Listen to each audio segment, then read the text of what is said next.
Tonight I would like to dedicate our learning for a refuah shlema for Efrat Chaya Bas Tova, for a child, for another person, Chaya Bas Nechama Basya, born yesterday and having to have an operation today, and Binyamin ben Shoshana Rochel. May they all have refuah shlema, and if you have anyone who you would want to be included in the future in a refuah shlema or something of this nature, you can mention to me. You can have in mind for that person as well, and Yitzhak Hashem for us right now.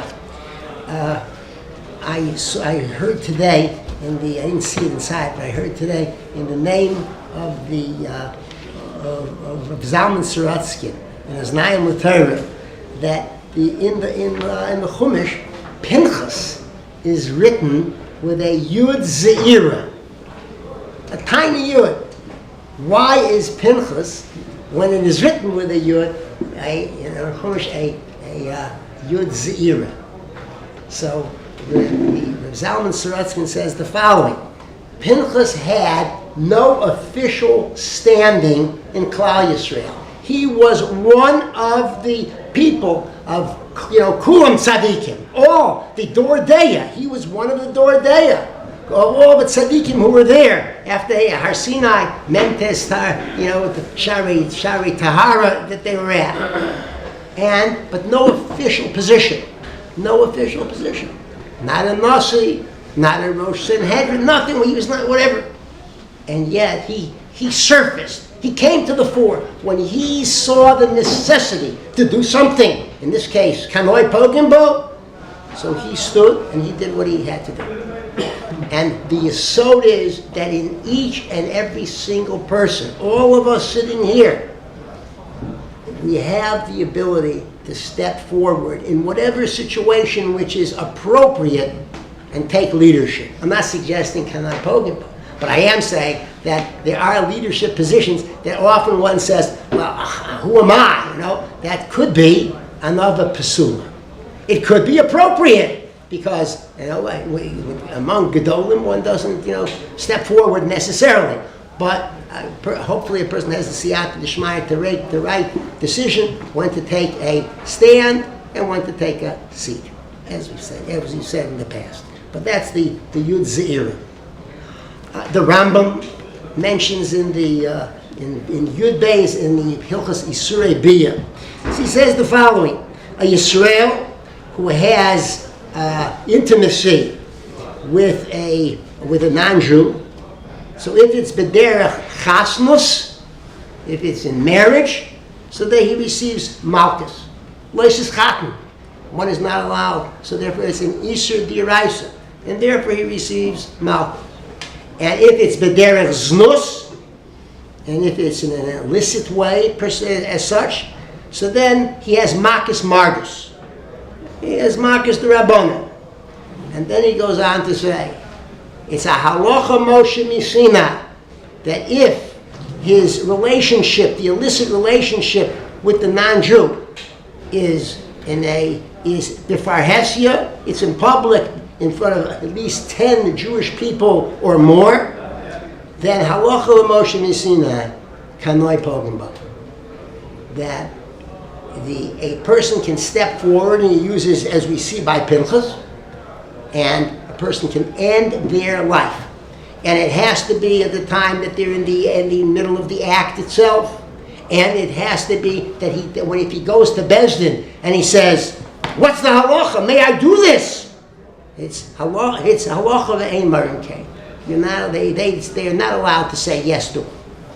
And the reason that's given by Meforshim is clear, because it has to be an act which is kula l'shem shamayim.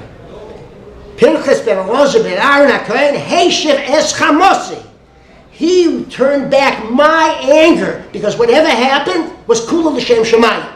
There was no personal involvement. There wasn't a personal vendetta. It had no personal, how could he do this to me? To the Jewish people per se? No. It has to be kula l'shem shamayim, and can't have any antecedent involvement with this person. I don't like him anyway. No. Kula l'shem shamayim. And when it is kula l'shem shamayim, then it is kanoi pogme. Only the person himself knows. Bezdin can't say, go ahead and do it, because it is not something that Bezdin can go into the heart of a person, his heart of hearts, and know what is it that motivates him to do. And in Pinchas' situation, kula l'shem shamayim. And that's why he had the bris shalom that HaKadosh Baruch Hu gave to him. But that's the yesod. So our parsha is based really on halacha l'moshe Sinai of Pinchas, who l'shem his desire to be able to be mekadosh shem shamayim, which in whatever way it is should always be our desire, went and made that ultimate act of self-sacrifice, which was indeed. I mean, what could have happened to him from there? I mean, he himself could have been killed, and by others, even by Zimri himself. The halacha is that if the person who is doing the avera is able to kill the person who comes, to stop it, that person himself is not chayav misa himself. He can stand up for himself. So he took a great chance in doing what he did, but he did it l'shem shamayim, and that is the situation per se. I want to share with you, since it's interesting. Almost 6 days of the 3 weeks have almost passed. It's keherifayim. Things move so quickly. So the current Rosh Hashiva of the Mir said the following. I want to summarize basically what he said regarding the 3 weeks. And it's a beautiful idea of kvodan shel Yisrael. The bottom line is this. Ezehu mechubed ha-mechabed es habriyos. Who is an honorable person? A person who honors others. That's clear. And I'm coming right to the end of a sikha, and then I'll go back. And who is part of being mechabed the brios? Who's involved in the brios? A person has to be mechabed himself too.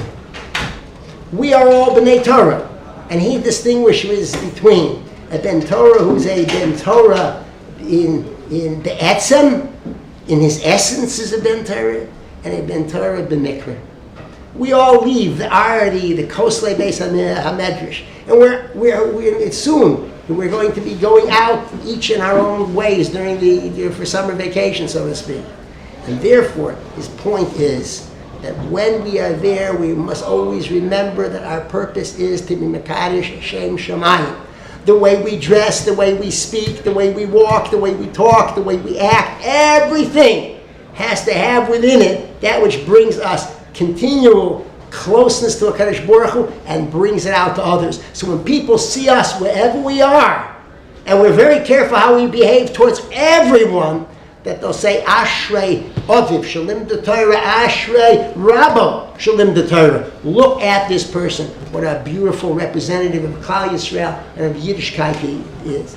When Moshe Rabbeinu gave Teichacha to Klal Yisrael, so the Rashi says, he spoke Beremes. Why did he speak Beremes? Because Mishum Kvoda Shel Yisrael, because he was involved in Teichacha.